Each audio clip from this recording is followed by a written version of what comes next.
Muy buenos días. Este grupo les trae el taller El cerebro en el país de las emociones y está compuesto por Marielis Vargas, Yaderni Domínguez, Catherine Quesada, Melina Acosta, Marieli Francisco y Dobeli Acevedo. Antes de iniciar de manera formal con nuestra exposición, quisiéramos que accedan al siguiente enlace, el cual es un Mentimeter que contiene una pregunta que nos servirá para conocer los conocimientos previos que poseen cada uno de ustedes sobre el tema que vamos a presentar. Ahora necesito que pausen el video y realicen esta primera actividad. Como hablaremos del cerebro emocional, debemos conocer sus términos por separado. El cerebro es el órgano principal del sistema nervioso central. Se encuentra dentro del cráneo y tiene la misma estructura general que el cerebro de otros mamíferos. Su componente principal es la corteza cerebral, una capa de tejido neuronal plegado que cubre la superficie de los hemisferios. Las emociones es un conjunto complejo de sensaciones, sentimientos y percepciones que tiene dos integrantes esenciales. El primero es subjetivo y se refiere a todo aquello que sentimos internamente y que nos conmueve el alma y el cuerpo. El segundo afecta la forma y manera en que exteriorizamos esa emoción, es decir, la carga emotiva. Las emociones nacen también de la actividad de nuestro sistema nervioso.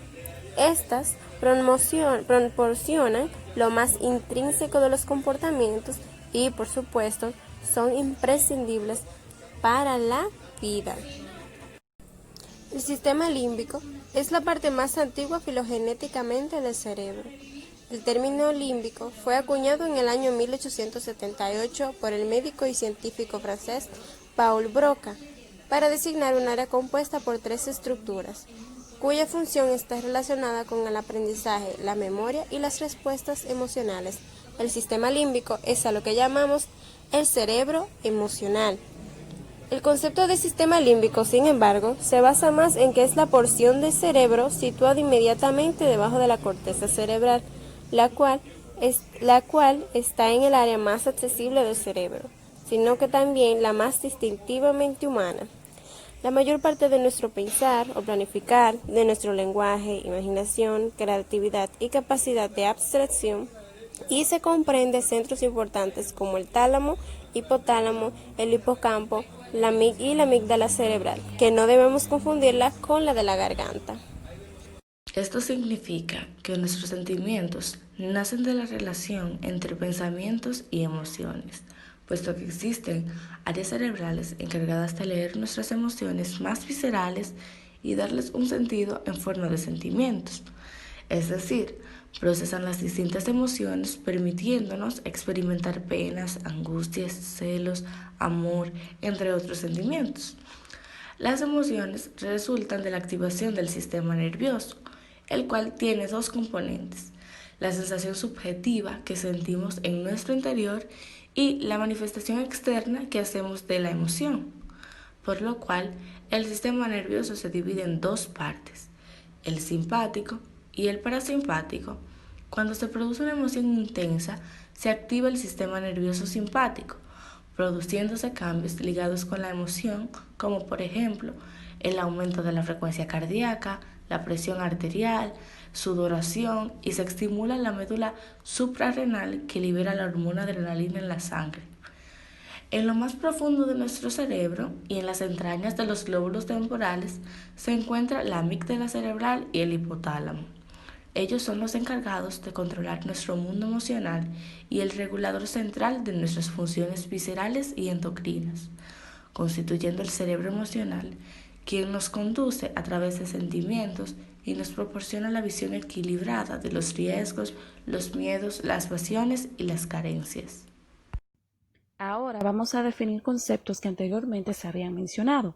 El hipotálamo es una de las estructuras cerebrales con un papel muy importante en la regulación de los estados de ánimo, de la temperatura corporal, del sueño, de los impulsos sexuales, del hambre y la sed.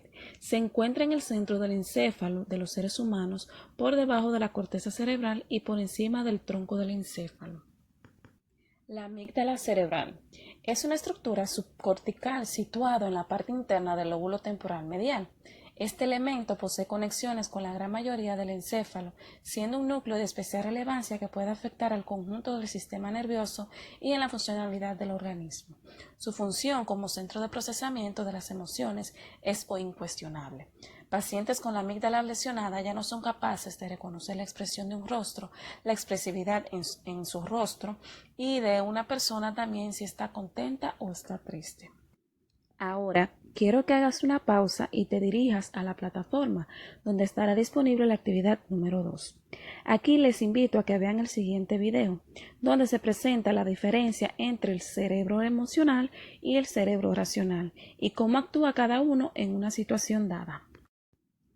Como viste en el video, la personalidad tiene dos facetas interrelacionadas: la mente que piensa, que es el cerebro racional, y la mente que siente, el cerebro emocional. En circunstancias normales, estas dos facetas de nuestra personalidad están en equilibrio y coordinadas una respecto a la otra. Con todo, cada una tiene una naturaleza característica. La mente emocional es mucho más rápida que la mente racional. Se activa con rapidez sin detenerse a analizar las consecuencias de una acción, sigue una lógica asociativa y un pensamiento categórico. La mente racional, en cambio, establece relaciones entre causas y efectos y, como se apoya en evidencias objetivas, puede reevaluar una situación concreta y cambiar una conclusión previa. Anatómicamente, la parte del cerebro que gestiona la mente emocional es el sistema límbico. El cerebro se divide en dos hemisferios, el hemisferio derecho y el hemisferio izquierdo. Como mi compañera antes mencionó, el cerebro emocional y el cerebro racional. El hemisferio izquierdo pertenece al cerebro racional y el hemisferio derecho el cerebro emocional. El hombre es el único mamífero que ha desarrollado diferentes usos para cada mitad del cerebro. A continuación les explicaré cómo funcionan cada hemisferio. La parte derecha está relacionada con la expresión no verbal. Está demostrado que él se ubica a la percepción u orientación espacial, la conducta emocional, facultad para expresar o captar emociones, la facultad para controlar los aspectos no verbales de la comunicación, la intuición, el reconocimiento y recuerdo de caras, voces y melodías. El cerebro derecho piensa y recuerda en imágenes. Es por esto que las personas que desarrollan más el hemisferio derecho tienden a aprender más fácilmente mediante imágenes y videos. Diversos estudios han demostrado que las personas en las que su hemisferio dominante es el derecho estudian, piensan, recuerdan y aprenden en imágenes, como si se tratara de una película sin sonido. Estas personas son muy creativas y tienen muy desarrollada la imaginación. El hemisferio izquierdo es el dominante en la mayoría de los individuos. Parece ser que esta mitad es la más compleja, ya que está relacionada con la parte verbal. En él se encuentran dos estructuras que están muy relacionadas con la capacidad lingüística del hombre. Estas son el área de Broca y el área de Wernicke. Estas áreas son especializadas en el lenguaje y son exclusivas del ser humano. La función específica del área de Broca es la expresión oral. Es el área que produce el habla. Por consiguiente, un daño en esta zona produce lo que llamamos afasia, es decir, imposibilidad al sujeto para hablar y escribir. En el área de Wernicke tiene como función específica la comprensión del lenguaje, ya que es el área receptiva del habla. Si esta zona se daña, se produce una dificultad para expresar y comprender el lenguaje. El comportamiento de los dos medios cerebros es un misterio. No se sabe si trabajan coordinados, si compiten, cooperan o se inhiben uno del otro. En la vida existen dos formas de tomar decisiones, con nuestra parte emocional o racional, y en un momento u otro ambas pueden ser buenas o malas. El problema reside cuando tanto hombres como mujeres dejamos que intervengan tanto la lógica como la emoción en un momento en el que no debería aparecer, y por eso es de gran importancia el control sobre nosotros mismos y nuestros actos, de forma que seamos capaces de saber en qué momento debe primar nuestra parte emocional y o racional. La clave está en nuestro desarrollo personal, nuestro conocimiento y atención a los hechos que ocurren y el conseguir un equilibrio entre nuestras dos mentes. Ahora les estaré presentando un gráfico donde nos muestran qué habilidad pertenece a cada hemisferio. Como podemos ver, en el hemisferio izquierdo está la lógica, el razonamiento, el lenguaje, números, análisis. Es por esto que es considerado el hemisferio más complicado. Mientras que en el hemisferio derecho, que es la parte emocional, se encuentran, por tanto, las emociones, música, imaginación, que es la parte creativa. Hay multitud de emociones y actualmente no hay una idea clara de cuáles podrían ser las emociones primarias, aunque sí podemos dar una idea clara de cuáles podrían ser las principales familias de emociones. Daniel Goleman, en su libro Inteligencia Emocional, propone las siguientes: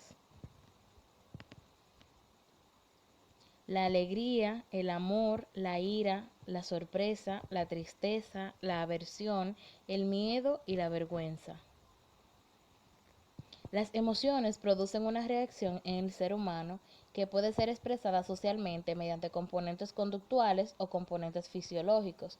Cabe destacar que el desarrollo emocional en la infancia es un elemento muy importante a la hora de la persona desenvolverse en la sociedad en las etapas futuras. Por lo tanto, es conveniente conocer el desarrollo emocional de un niño según sus etapas en el crecimiento para poder estimular unas u otras habilidades en cada etapa. El desarrollo emocional del niño influye en su evolución intelectual. Un desarrollo emocional poco satisfactorio puede influir en aspectos como limitaciones en la memoria, dificultades en la percepción y atención, y disminución de asociaciones mentales o limitación en la capacidad de abstracción. Por el contrario, un desarrollo emocional adecuado incrementaría en el niño su curiosidad y motivación y mayor aptitud para la intuición. Ahora te invito a que pauses y accedas al foro. En la actividad número 3 encontrarás el enlace que te llevará a un test de personalidad, el cual te va a ayudar a conocer cómo eres emocionalmente. Ya que has visto el resultado de tu test, es importante que conozcan en qué nivel está su inteligencia emocional. Pero antes debemos saber qué es la inteligencia emocional. Esta se refiere a las capacidades y habilidades psicológicas que implican el sentimiento, entendimiento, control y modificación de las emociones propias y ajenas. Una persona emocionalmente inteligente es aquella capaz de gestionar satisfactoriamente las emociones para lograr resultados positivos en sus relaciones con los demás. La inteligencia emocional desempeña un papel central en el éxito o el fracaso de todo tipo de relaciones humanas, desde las sentimentales y familiares hasta los vínculos laborales. El origen de la inteligencia emocional se remonta a los años 90, donde Peter Salovey y John D. Mayer fueron los principales investigadores de la inteligencia emocional, y en su influyente artículo Inteligencia Emocional la definen como el subconjunto de las inteligencias social que implica la capacidad de monitorizar los sentimientos y emociones propias y de los demás, de discriminar entre ellos y utilizar esta información para guiar el pensamiento de uno y acciones. Entonces, Salovey y Mayer propusieron un modelo que identifica 4 factores diferentes de la inteligencia emocional, y son la percepción emocional, la capacidad de razonar usando las emociones, la capacidad de comprender las emociones y la capacidad de manejar las emociones. Percibir las emociones. El primer factor en la comprensión de las emociones es percibirlas con precisión. En muchos casos, esto podría implicar la comprensión de las señales no verbales como el lenguaje corporal y las expresiones faciales. Razonar con las emociones. Este siguiente paso consiste en utilizar las emociones para promover el pensamiento y la actividad cognitiva. Las emociones ayudan a priorizar aquello a lo que es prioritario prestar atención y por tanto reaccionar, respondiendo de este modo emocionalmente a las cosas que captan nuestra atención. Comprensión de las emociones. Las emociones que percibimos pueden tener una gran variedad de significados. Si alguien está expresando emociones de ira, el observador debe interpretar la causa de su ira y lo que podría significar. Por ejemplo, si nuestro jefe está actuando de manera irada, podría significar que está insatisfecho con nuestro trabajo, tiene un exceso de carga laboral o ha estado discutiendo con su esposa por la mañana. Gestión de las emociones. La capacidad de gestionar con eficacia las emociones es una parte crucial de la inteligencia emocional. La regulación de las emociones, responder de manera apropiada y saber cómo y cuándo responder a las emociones de los demás son todos aspectos importantes de la gestión emocional. Por último, la inteligencia emocional juega un papel importante en la educación de hoy en día, ya que a través de ella se logra desarrollar la motivación, el control de impulsos, la regulación de los estados de ánimo y el relacionarse con los demás. Todas estas capacidades les permiten a las personas desarrollarse de una manera más efectiva y con mayores probabilidades de logro. Vamos a pausar y te invito a que vayas a la plataforma nuevamente donde se encuentra la actividad número 4, el cual consiste en llenar un test para que calcules tu inteligencia emocional. En conclusión, las emociones constituyen el eje central de nuestro comportamiento con nosotros mismos y con la gente que nos rodea. Una adecuada atención a nuestras propias emociones es fundamental para saber gestionarlas adecuadamente. Cuando sentimos una emoción, tenemos inicialmente que identificarla, es decir, ser consciente de lo que estamos sintiendo y determinar cuál ha sido el agente externo que lo ha provocado. Solo de esta manera seremos capaces de manejarla adecuadamente. Siendo un tema tan importante en la vida de un adulto, debemos prestar mucha atención a la educación de las emociones desde la infancia, ya que cuando más aprendemos y asimilamos los conceptos y la costumbre es durante este periodo. La inteligencia emocional nos permite identificar nuestras emociones y desarrollar todas nuestras habilidades emocionales para vivir de forma más placentera y próspera. Para ir concluyendo nuestro taller, les invito a que reflexionen sobre las siguientes frases de Santiago Ramón y Cajal, quien adelantó con su científico pensamiento la importancia de las emociones en la vida del hombre y dejó estas frases muy interesantes. La primera es: las ideas no duran mucho, hay que hacer algo con ellas. Observar sin pensar es tan peligroso como pensar sin observar. Todo hombre puede ser, si se lo propone, escultor de su propio cerebro. Y por último, hay que hacer vibrar a las neuronas dormidas con emociones y sentimientos. Finalmente, ha llegado el momento de ir a la actividad número 5, la cual contiene un Kahoot con una pequeña evaluación que hemos creado para ustedes, con el fin de comprobar los conocimientos adquiridos y a mejorar.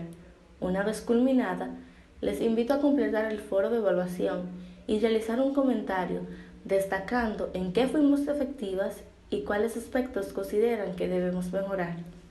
Muchas gracias por la atención que nos han brindado durante nuestra presentación. Espero les haya gustado.